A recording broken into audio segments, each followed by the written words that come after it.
माननीय प्रधानमंत्री जी, इस वक्त हमारे बीच में एक माँ मौजूद हैं जो कि बेसिकली असम से हैं पर दिल्ली में रहती हैं, थोड़ा परेशान हैं और उनकी प्रॉब्लम मुझे लगता है कि बहुत कॉमन प्रॉब्लम है।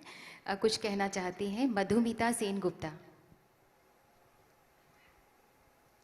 आदरणीय प्रधानमंत्री जी नमस्कार।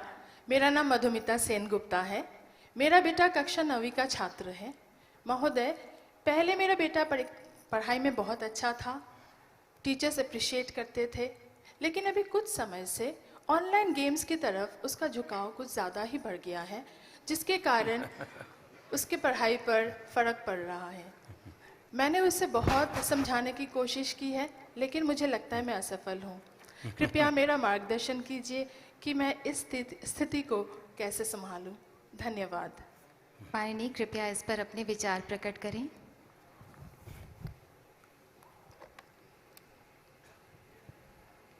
ये पबजी वाला है क्या?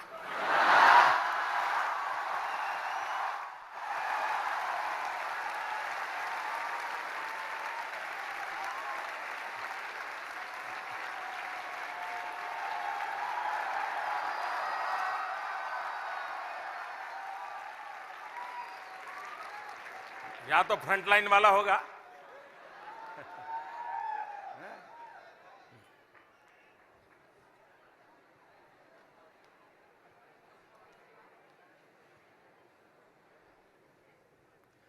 ये समस्या भी है, समाधान भी है।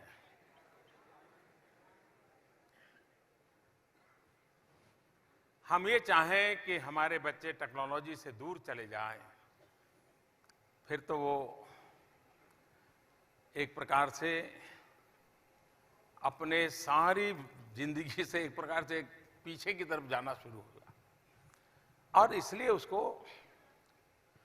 ये टेक्नोलॉजी के संबंध में प्रोत्साहित करना चाहिए। लेकिन उस टेक्नोलॉजी का क्या उपयोग करता है? क्या टेक्नोलॉजी उसको रोबोट बना रही है क्या, या इंसान बना रही है? अगर माँ बाप थोड़ी रुचि लें, कभी खाना खाते समय चर्चा करें टेक्नोलॉजी की, कि बताइए भाई इन दिनों क्या चल रहा है, टेक्नोलॉजी के क्षेत्र में क्या नया आया है, किस प्रकार के नए नए ऐप्स आए हैं, उसमें क्या होता है, तो उस बच्चे को लगेगा कि मैं जो कर रहा हूं मेरे माँ बाप हो सकता है मेरी मदद करेंगे। तो पहला काम तो आप किसी को रोक नहीं। मैं देख रहा हूं यहां करीब करीब हर एक के हाथ में मोबाइल फोन है। हो सकता है कुछ लोग यहां प्रधानमंत्री के कार्यक्रम में होंगे, लेकिन कोशिश करते होंगे दोस्त को बताने के लिए मैं यहां बैठा हूं।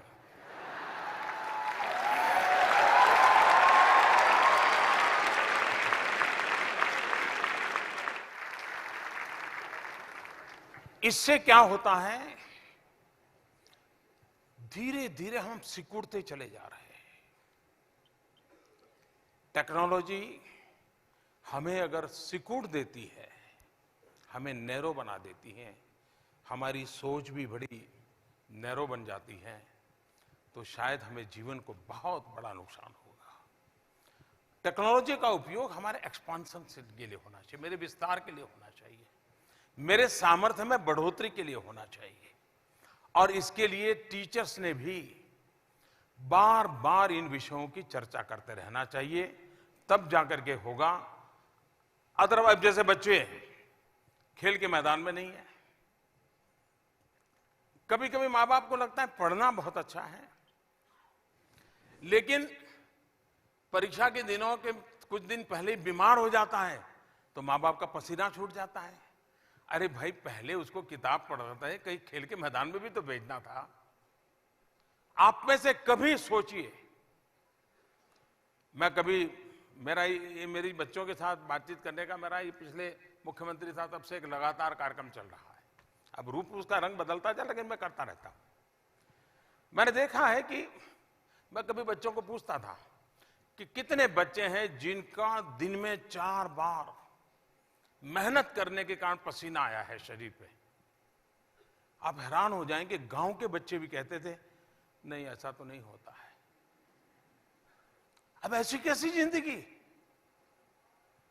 हंसना खेलना खुले मैदान में ये जीवन का हिस्सा होना चाहिए और वो एक नई ऊर्जा देता है।